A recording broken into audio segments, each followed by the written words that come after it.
Tyrell Malacia was Erik ten Hag's first signing as Man United's head coach. The left-back arrived at Old Trafford from Feyenoord for a fee of £13 million.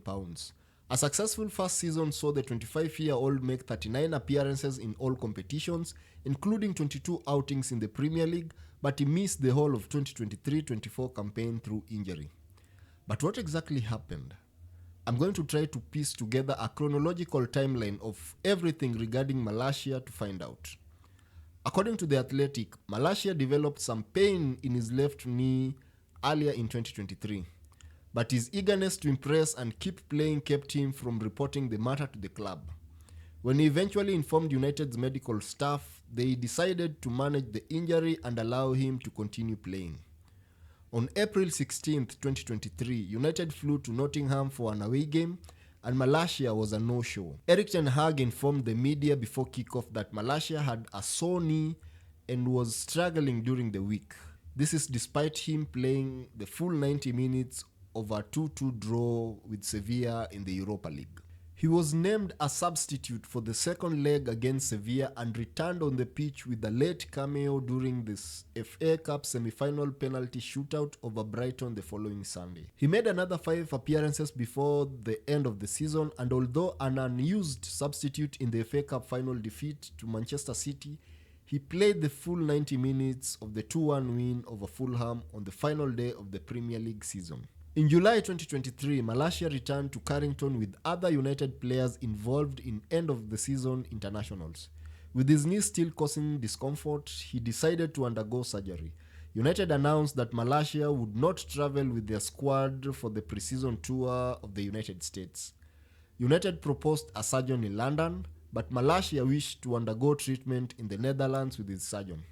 United agreed to that request, and Malacia traveled home for the operation, which was conducted outside the club's oversight. Once back in Manchester, Malacia began gradually returning to fitness. In October 2023, he took part in an individual training session at Carrington before Copenhagen's visit to the Champions League in full glare of journalists.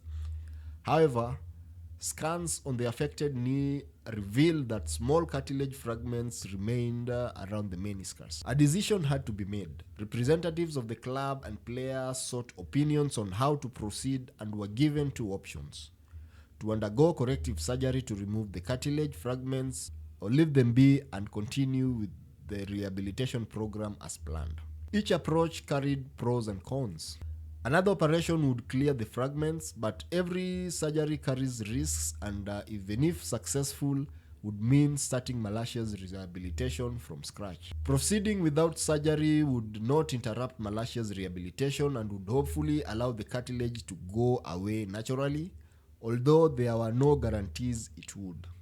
A decision was taken to proceed with corrective surgery. The operation was carried out in November by the same surgeon responsible for the first, with the representatives from United overseeing it.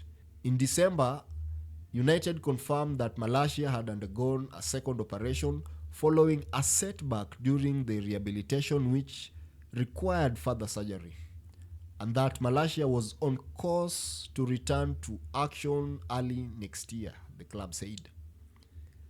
Internal talks between Erik ten Hag and United's medical and performance staff gave the impression that Shaw and Malacia would be fit to return in January 2024, hence the decision to terminate Sergio Reguilon's loan. However, although some at United were optimistic that Malacia could return in January, the club's statement was carefully worded: early next year rather than in the new year, to account for uncertainty. To add salt to injury, the void of information surrounding his absence had been filled by bizarre, fanciful, and inaccurate conspiracy theories on social media. Since last summer, Malacia had been quiet online, not posting to his X and Instagram accounts. However, he has appeared in posts modeling clothing for Forever Different, a fashion brand owned by his childhood friend. The most recent post being on February the 3rd. But even if Malacia's recovery was unfortunate, there is a sense that the parties involved could have done things differently to ensure an earlier return. At United, there are questions over Malacia's visit to Netherlands last summer and whether the correct procedures were followed in the initial stages of his rehabilitation while the player was not under the club's watch. Malacia failed to contact the club and update them regularly on his progress. Those close to Malacia admit that he did not regularly communicate with the club in the Netherlands, but insisted that he did not do any training or rehabilitation work last summer, as he was still working on crutches and recovering from surgery. Nevertheless, in the recent weeks, Malacia has been rehabilitating away from Carrington as he nears the end of his recovery. The 25-year-old has instead been training abroad, traveling between Barcelona and Netherlands to work with his external rehabilitation specialists, agreed upon by the club and player. United revealed on Friday, September 20th, 2024, that Malacia took part in the warm-up part of that day's training session alongside his teammates before continuing with an individual session. A return for the fullback is not imminent, as he will need to return to team training and then have several sessions before a possible comeback appearance is discussed.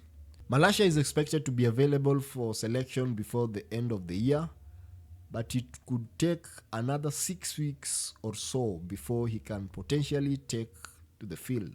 The defender proved himself to be a solid performer during his first season at Old Trafford, and his return to training is a massive boost for the Red Devils at a vital stage of the season.